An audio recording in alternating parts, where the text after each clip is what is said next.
Bom dia a todos. Bom dia. Hoje nós vamos falar sobre a Suíça. Falar bom dia nas línguas suíças é longo, porque são muitas. A gente vai ver a divisão de línguas. Mas pode ser bonjour, que é em francês, pode ser guten Tag em alemão, pode ser buongiorno, que tem um pedacinho que fala italiano, e outras. Nós vamos ver isso em seguida. A Suíça, onde é a Suíça? Aqui, ó. Está no mundo aqui, a Europa, aqui está a Europa. 2 meses atrás a gente falou sobre a Hungria, que está aqui está a Áustria. Então a Suíça faz fronteira, ó, com a Alemanha, com a França, com a Itália. Então a gente já começa a perceber de onde vêm as influências linguísticas da Suíça.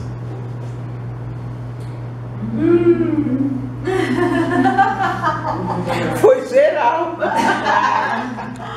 Então a Suíça é conhecida por muitas coisas, né? Chocolate. Ó, pai. Ai, Márcio, de culpar, a gente diz. Na verdade, os 2 chocolates mais famosos do mundo são o suíço e o belga, né? O suíço e o belga. E a Suíça, então, apesar de não ter cacau, ela tem o chocolate, ela é muito conhecida por isso. Mas a Suíça também, quando a gente fala de Suíça, muitas coisas vêm à cabeça da gente. A primeira é o chocolate, mas também os bancos suíços. É lá que o povo abre conta. A igreja está com conta lá já? Não, misericórdia. Não poder na minha vida. A Suíça é conhecida pelos seus relógios, né? Faz muito relógios. A Suíça é conhecida pelo seu queijo. Esse queijo aqui, por exemplo, esse possivelmente é o emmental, que a gente aprendeu a chamar de queijo suíço. É o típico que esses buracões aqui é o queijo emmental. A Suíça é conhecida pelos Alpes suíços. Então tem muitas imagens que a gente, assim que fala de Suíça, a gente já percebe, né? Então, vamos falar então na questão das etnias. A maior parte da Suíça fala alemão, essa parte laranjada aqui. Tá? Em torno de 70% da população suíça é de origem alemã. É aqui que estão as cidades de Berna, de Zurique, aqui em cima. Não é exatamente o alemão, é uma variação suíça do alemão. Eles aprendem alemão na escola também, o alemão do Instituto Goethe, mas eles falam uma certa variação. Uma amiga alemã me disse uma vez que há regiões da Suíça e que eles, alemães, conseguem compreender às vezes só 50% do que está sendo falado. Então é uma variação suíça do alemão, mas enfim, é o alemão. A segunda maior parte, alguma coisa em torno de 18%, é a Suíça francesa, essa parte verde aqui, ó. Esse aqui é o Lago de Genebra, que também tem o nome de Lago Le Mans. Fica bem na fronteira com a França. E algumas cidades, como Genebra está aqui, Lausanne está aqui, são cidades de fala de língua francesa. A Suíça é dividida em cantões. Essas linhas brancas aqui mostram os cantões da Suíça. São 20 cantões e 6 meio-cantões.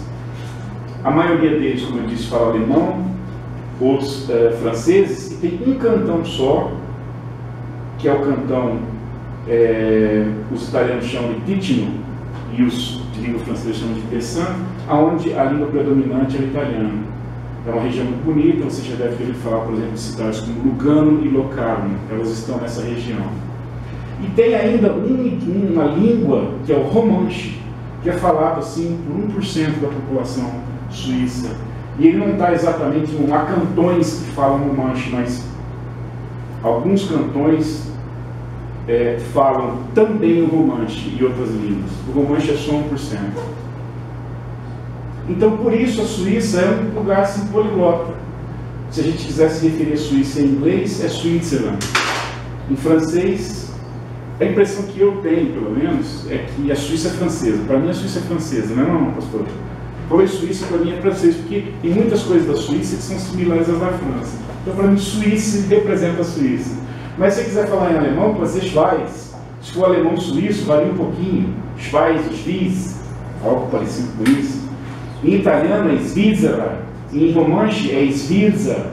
E ainda tem um nome importante, a gente vai ver aqui para frente, que é o nome dela em latim, que é a Confederatio Helvetica, ou Confederação Helvética. Nós vamos ver por que isso ainda é importante hoje para a Suíça. Bom, alguns antecedentes históricos. Está aqui, ó, começa aqui, os Helvécios. 500 anos antes de Cristo, celtas. Os celtas estavam em muitas partes. Por exemplo, os celtas no norte da Inglaterra eram os gaélicos, tinha os gauleses na França, todos eram celtas. Os celtas, a maior parte dos celtas que habitavam nessa região nessa época eram os Helvécios. Mais para frente um pouquinho, ó, na virada do último século antes de Cristo para o primeiro depois de Cristo, é que começam as batalhas contra os romanos. E os romanos naquela época estavam expandindo, e a Suíça também não escapou da sanha conquistadora dos romanos. Eles foram conquistados em 15 depois de Cristo. Olha só, na época que Jesus ainda estava se preparando para fazer o seu ministério, a Suíça já pertencia aos romanos. A região é conquistada e esse domínio romano vai até aproximadamente 400 depois de Cristo. E depois outros povos passam por ali, principalmente os germânicos, olha. Esses germânicos eram burgúndios, alamanos e lombardos. Alamanos são os que deram origem aos alemães. Por isso que a gente, em português, ou parte dos povos que deram origem aos povos alemães, em português e alguns outros idiomas, os alemães são conhecidos como alemães. Há idiomas como inglês, onde eles são German, e em alemão eles são Deutsch, mas eles são alemães por causa desses alamanos aqui, ó. No futuro, esse povo todo faz uma colisão com os francos na época do Carlos Magno. E aí a história da Suíça meio que circunda um pouco para cá, um pouco para lá. Até então, 1291, isso é um ano importante, porque é formada a Confederação Suíça, também conhecida como Antiga Suíça, também conhecida como a Confederação Helvética.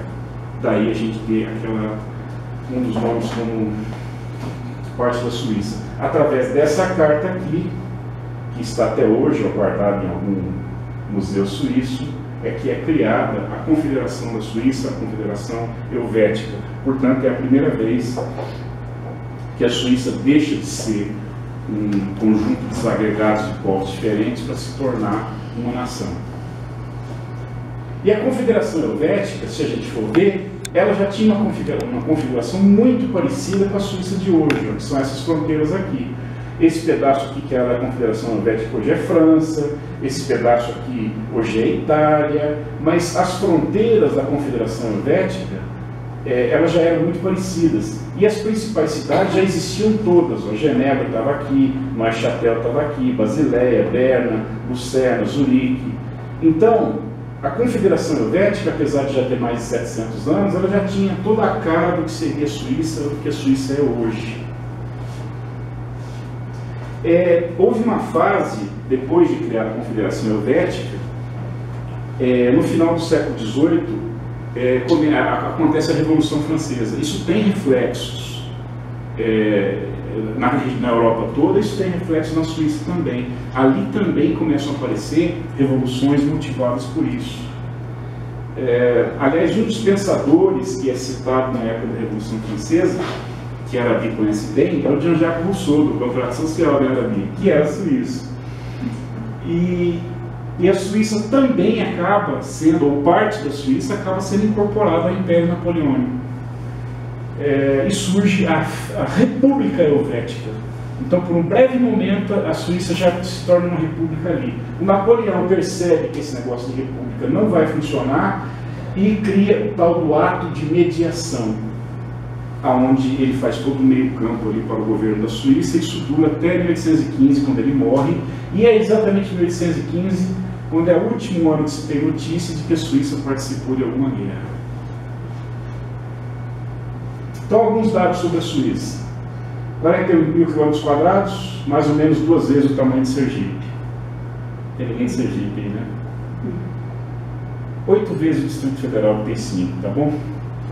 8 milhões de habitantes, mais ou menos a população do Pará. Franco suíço, cotação da semana passada, R$ 2,71. Portanto, está um pouquinho mais caro que o dólar hoje em dia. Ele já foi mais barato que o dólar, mas hoje ele está mais caro que o dólar. E mais barato que o euro, então acima de 3. Densidade demográfica, em torno de 195 habitantes por quilômetro quadrado, bem maior que a nossa, porque porque, né, eles têm um tamanho pequeno, ó, tamanho dobro de Sergipe, mas com a população possivelmente bem maior que a Sergipe, eu imagino. Renda per capita em torno de 55 mil dólares, é uma das maiores do mundo. Analfabetismo bem baixo, 1%. E eu imagino que talvez entre imigrantes pobres, porque eu até achei que fosse zero. E, até para minha surpresa, eu achei esse dado aqui, 6,5% abaixo da linha da pobreza. Eu imagino que a linha da pobreza deles lá seja bem mais alta, né? Mas mesmo assim, eu estive algumas vezes na Suíça, a irmã da mãe da Maria Eugênia mora lá, em Genebra, e eu não vi pobre nenhum. Enfim, deve ter algum lugar lá que eles estão guardando esses 6,5%. O clima na Suíça, ele tem alguma variação por região, mas é um lugar pequeno. Por exemplo, na parte oeste, é onde ele é mais frio, então o inverno é mais característico aqui. Aí mais em cima, um pouco, na planície do Jura, você tem um clima assim, um pouquinho mais temperado, como é também aqui, isso aqui é na região do Ticino. Esse é o Lago Locarno, onde está a parte italiana da Suíça. E um clima mais primaveral, assim, vamos dizer, na região aqui de Genebra, o Lago de Genebra, onde você tem muitos vinhedos. Tem gente que mora na Suíça porque os impostos são mais baixos. Um deles, por exemplo, que tem uma casinha razoável no norte do Lago de Genebra, o Michael Schumacher. Então assim, ele consegue economizar um dinheiro. Mas, só para concluir o outro slide, essas variações são mais em termos de época do ano, porque a Suíça é um país pequeno, então não há de fato grandes variações climáticas. Maior cidade da Suíça, fica na Suíça alemã, ao norte, Zurique. A gente costuma falar muito Zurique, mas em português a gente pronuncia Zurique, né? É a maior cidade, a cidade em si é pouco menos de 400 mil habitantes, mas tem uma área metropolitana grande. Bom, eu queria dizer que é uma cidade antiga, mas na Suíça todas são, não tem assim, nenhuma cidade, foi fundada no século XX, eu desconheço. Então, o que tem de Zurique importante, por exemplo? Vou passar. Em Zurique é o centro financeiro da Suíça. Claro que Genebra também tem, em outros lugares, mas Zurique é a São Paulo da Suíça. Esse aqui é o brasão de armas de Zurique. Então, bancos como o Credit Suisse, como o UBS, que é a União de Bancos Suíços, e outros têm sede em Zurique. E é o centro financeiro da Suíça, um dos mais importantes do mundo. Para quem gosta de futebol, é a sede da FIFA. Então é dali que sai a legislação que afeta todo o futebol, até o time de várzea nosso ali, né? Que não segue, mas enfim. Também em Zurique são centros de estudos muito fortes, a Universidade de Zurique é uma delas, e o Instituto Federal Tecnológico de Zurique, conhecido como ETH Zurique, ou ETH Zurique, que é considerada a melhor universidade da Suíça e uma das melhores do mundo. Então, características de Zurique, o dinheiro, a legislação do futebol, não tenho certeza, talvez a UEFA também seja ali, mas a FIFA com certeza, porque essa é a sede de lá, ETH Zurique. Então, Zurique é uma cidade assim, se a gente pensar em termos de São Paulo, seria Zurique e a São Paulo dos suíços. Genebra, escudo de Genebra, Lago de Genebra, características das construções, das alturas, não há edifícios altíssimos. Esse é o Lago de Genebra, o Lago Alemão, e aqui eles têm um jato de água, que funciona a maior parte do tempo, no verão principalmente, e é um dos símbolos da cidade. E as cidades assim, em fotografia, elas acabam sendo parecidas, então, se você não tem uma coisa para distinguir, no caso de Genebra, é o jato de água, conhecido lá por Jet d'eau. E o que tem em Genebra? Uma das características de Genebra é a sua internacionalidade. A sede da ONU fica em Nova York, mas ela tem uma sede europeia. A sede europeia da ONU, aqui é a bandeira da ONU, ela está em Genebra. Além disso, há outras organizações internacionais. A Organização Mundial da Saúde, a maior parte dessas organizações, inclusive, estão muito longe de onde mora a Lucy Claire, a minha ex-cunhada. E a região muito bonita, eu tive oportunidade de visitar alguns lugares, e uma sensação que a gente tem em Genebra, principalmente nessa região, é que lá todo mundo é estrangeiro, inclusive os suíços. Sabe, que você anda assim, é tanta coisa, tanta organização internacional, tanta gente de um lugar, tanta gente do outro. É diferente, por exemplo, de Paris, que apesar de ser uma cidade cosmopolita, você jamais esquece que você está na França. Né? Tudo é francês. Em Genebra a impressão que é assim, você está num território meio sem donos, né? Porque o suíço é um povo assim, quase neutro assim, em termos de tranquilidade e tal, né?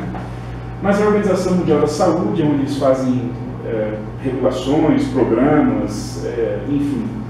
A Cruz Vermelha Internacional, que foi fundada por católicos há muito tempo atrás, é sediada em Genebra também, e ela teve, em função da cruz, era uma cruz vermelha, então, em função da cruz, havia um certo problema com muçulmanos, e foi criada a variação muçulmana, que é o crescente vermelho.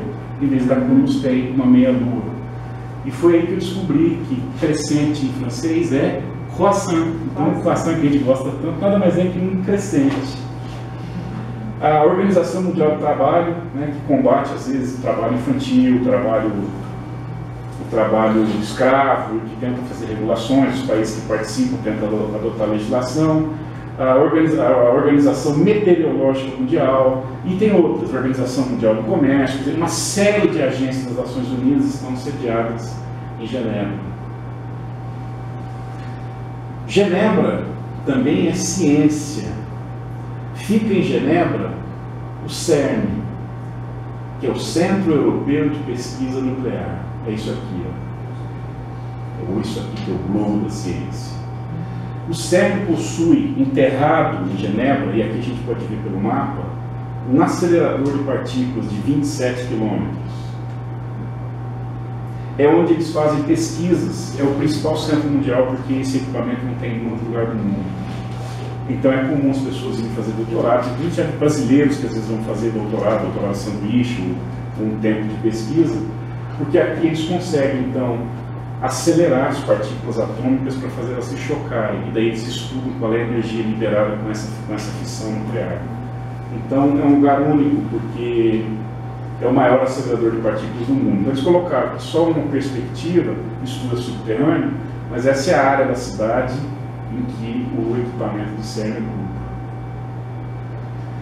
Uma coisa importante em Genebra é a reforma. Existe lá um muro que conta a história da reforma. A reforma começa, na verdade, na Alemanha, com Martinho Lutero. E outros vão se seguindo. Havia um suíço, que é importante na história da reforma, que é o Ulrich Zwingli, ou Zwingli, no nome original. E o Calvino, né? Até aqui o nome dele, Jean Calvin é francês, o João Calvino, ele não era suíço, ele era francês. Mas ele foi se instalar em Genebra, porque na época foi exatamente Genebra que havia sido um centro hegemônico católico muito forte, que começa a ser um centro de ebulição dos debates teológicos e da origem mesmo, do crescimento da confissão protestante. Dessa época da Reforma, onde o Lutero questiona algumas coisas básicas da religião católica, como o fato de o padre ser o único em condições de falar com Deus por você, a questão da idolatria e uma série de outras coisas, que surgem as primeiras igrejas que hoje são conhecidas como reformadas, né? Que são exatamente a calvinista, a luterana, a presbiteriana e outras posteriormente, a batista, a metodista na Inglaterra. E Genebra era um centro fortíssimo nessa época de consolidação da reforma. Então lá em Genebra você pode até ir, tem o muro da reforma que conta toda a história. A história então do protestantismo tem a Suíça muito presente. A capital não é nem Zurique nem Genebra, a capital é Berna, tem como símbolo um urso, e como vocês podem ver, eles têm um problema de poluição no rio, né? É onde fica a UEFA. É onde fica a UEFA. Fica o quê? A UEFA? Essa eu não sabia, contribuição aqui do colega futebolista, é aqui que é a sede da UEFA. E era pra vocês terem rido quando eu falei da poluição. Porque essa água você pode até chegar com uma canequinha e beber, como você pode ver pela cor verdinha de rios que a gente encontra aqui. Mas enfim, também é na Suíça alemã. E uma outra cidade, há outras cidades, a gente poderia falar de Lausanne, a gente poderia falar de Neuchâtel, uma série de outras. Mas tem a Basileia. A Basileia também, se você procurar em inglês, o nome é Basel, escreve B-A-S-L, e em francês é Bâle. A Basileia, ela, uma das coisas que ela é importante, fica na Basileia. Bom, vamos começar no começo da história. Aqui, quando a gente vai determinar a taxa de juros da economia, é a taxa Selic. O que é a Selic? Selic é uma câmara de compensação de títulos. Ou seja, comprou um título público, é lá que você vai comprar, é lá que você vai vender, e essa é a taxa básica da economia. Existe uma coisa correspondente a títulos privados no Brasil, que é a CETIP. O que é isso? Câmara de compensação de títulos privados. Agora, quando bancos centrais precisam comprar e vender títulos públicos de todos os países, eles têm que recorrer a um banco que está aqui na Basileia, que é conhecido como Banco Internacional de Liquidação e Custódia, ou em inglês Bank of International Settlements, que é o BIS ou BIS. Então, Basileia acaba sendo importante para nós todos aqui, porque quando um banco aqui no Brasil resolve ou tem que obedecer a uma determinação do Banco Central, que ele tem que ter, por exemplo, mais dinheiro se ele quer abrir mais agências, isso está baseado em alguns documentos que foram emitidos pelo Banco Internacional de Compensações. Existem alguns programas que chamam Basileia, então a gente fala, o Brasil é um signatário do Acordo de Basileia. Basileia 1, 2 e 3, já está no terceiro. Então, o povo se reúne. Então, cada vez mais internacionalmente, os bancos os países estão aderindo a essas normas para tornar o mercado financeiro um pouco mais seguro, um pouco menos sujeito a quebras. Claro, não é infalível, mas está melhor do que há 20 anos. E é de Basileia que vem essa regulamentação. Então, todo mundo, a maioria das pessoas que trabalham com finanças, bancos e tal, em algum momento já ouviu falar do Acordo da Basileia. É da Suíça que vem também. A Suíça, ela tem um conselho, ela é governada por um conselho. A cada 4 anos é eleito um conselho e no primeiro ano eles escolhem dentro do conselho quem vai ser o presidente e quem vai ser o vice, por um ano. E no ano seguinte muda, e no outro e no outro.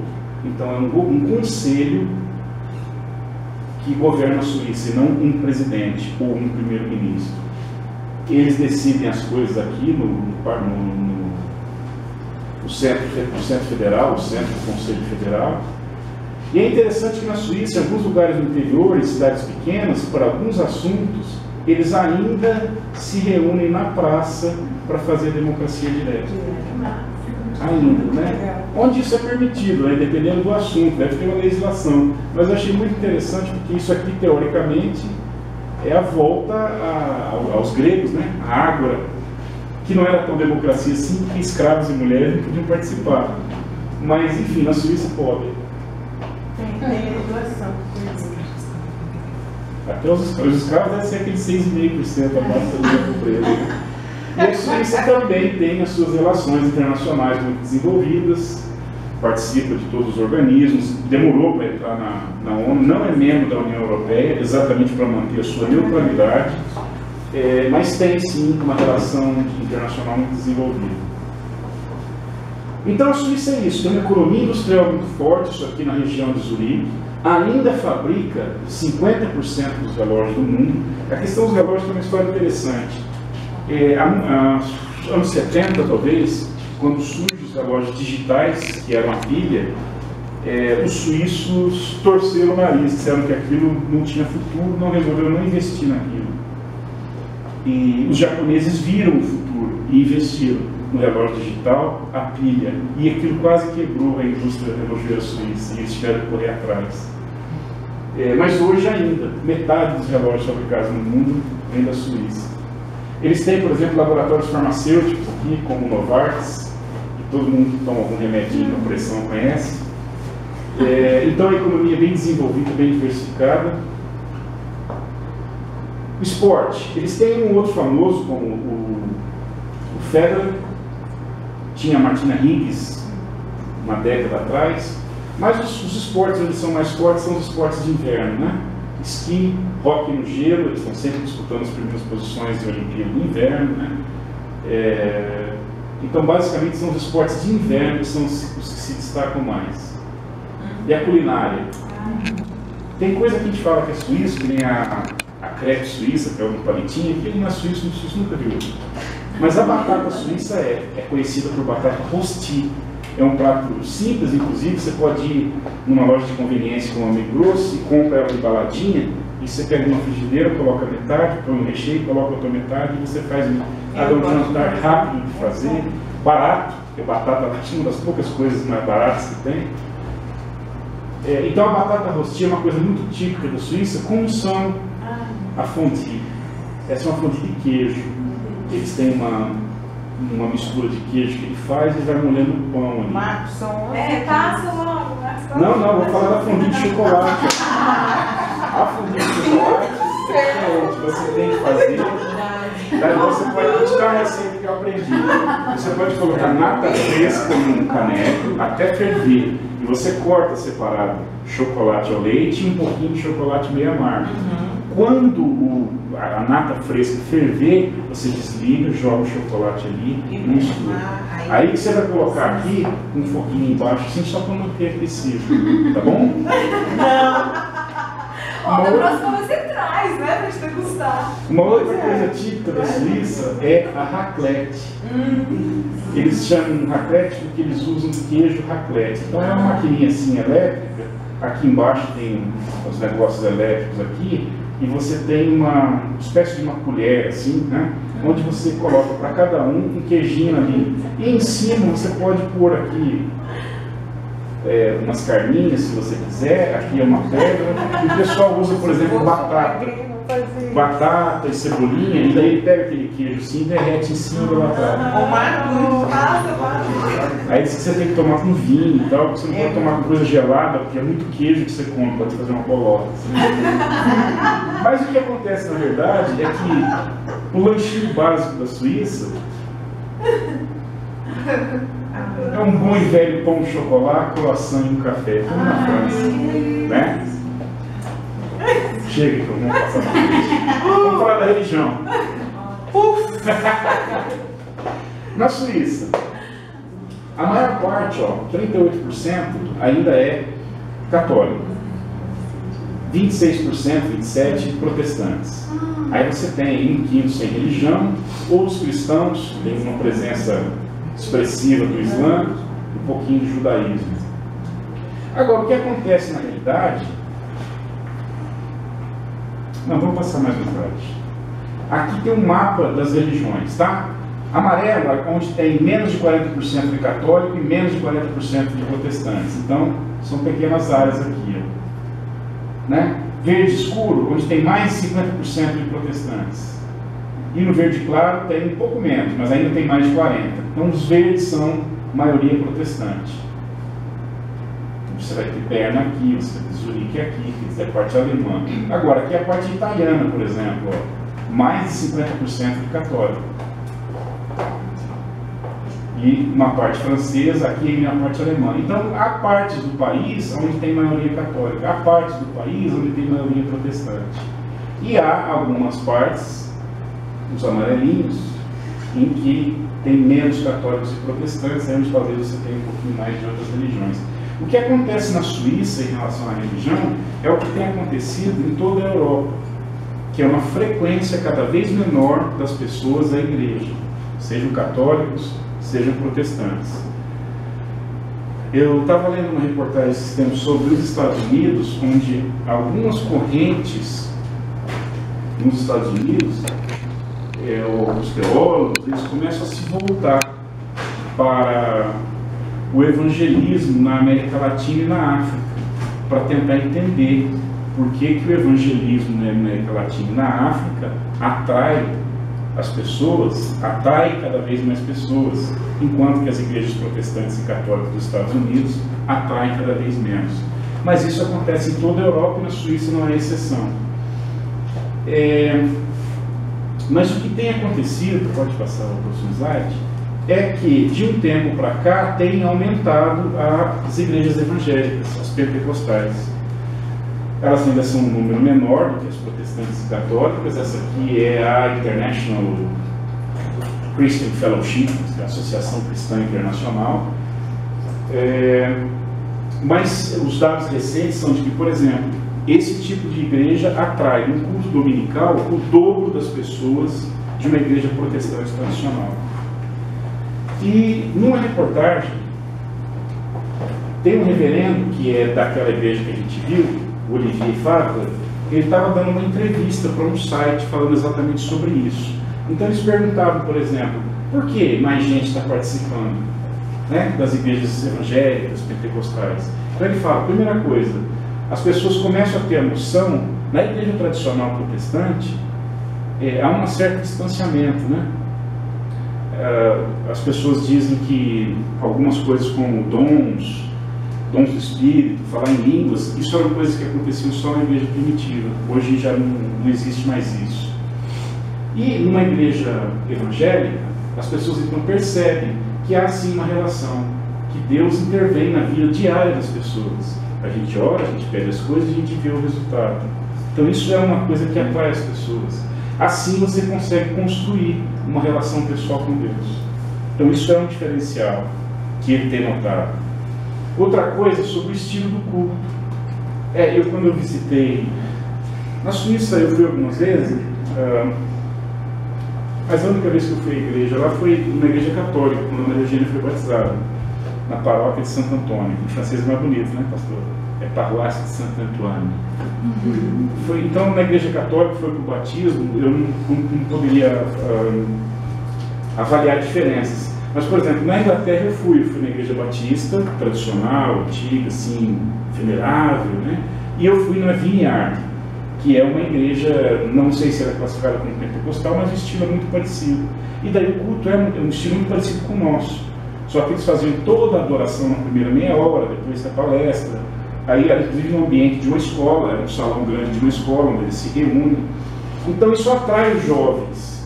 O estilo de culto, o estilo de adoração é uma coisa mais atraente. Então, você vê os jovens começam a se voltar mais para a igreja evangélica na Suíça. A ênfase da igreja evangélica, ela está menos no pecado e no arrependimento e mais no crescimento e desenvolvimento, que é o que a gente fala aqui, né? A gente fala aqui que a gente tem que procurar crescer espiritualmente, que a gente tem que procurar desenvolver nossos dons, desenvolver nosso ministério. E em discussões teológicas, chega um momento em que tudo começa a ficar complexo demais, né? Até compreender exatamente qual é a mensagem de Deus é complexo. Na igreja evangélica, na igreja pentecostal, a compreensão, a mensagem é simples e direta. Você quer ser salvo, você tem que acreditar em Jesus Cristo. Então isso passa a ficar uma coisa mais compreensível até para quem não é pós-graduado em teologia, que é a imensa maioria da população mundial. Então, hoje na Suíça esse é o quadro. A Suíça é um país rico, materialmente rico, um dos 6 ou 7 países mais ricos do mundo. Não há serviço público de saúde, porque todo mundo é obrigado a ter um seguro-saúde. Mas todo mundo tem um atendimento à altura. Carga de impostos é alta, mas quando você sai para pegar o ônibus, se ele diz que ele vai chegar a 6h21, ele vai ser considerado atrasado se ele chegar a 6h23. Então a qualidade de serviço é diferente, você paga muito imposto, as coisas são caras, então eles são uma nação rica, mas espiritualmente nem tão rica assim, porque ainda que no passado eles tiveram uma participação muito forte no desenvolvimento do protestantismo e tudo mais recentemente os suíços foram se afastando da igreja. E agora, de uma década para cá, uma das igrejas que eu pesquisei, a C3, que tem em Zurique, Lausanne e mais 2 outros lugares, em Zurique ela foi fundada em 2009. Então, da última década para cá, é que os suíços, principalmente os mais jovens, e também o reverendo Olivier cita uma coisa, que a igreja evangélica na Suíça, ela tem uma certa conotação étnica, porque ela serve de porta de entrada para imigrantes africanos e latino-americanos, que são evangélicos aqui, chegam lá e querem procurar uma igreja evangélica, né? Então hoje está começando a se voltar, mas há muito trabalho a ser feito. Merci bien.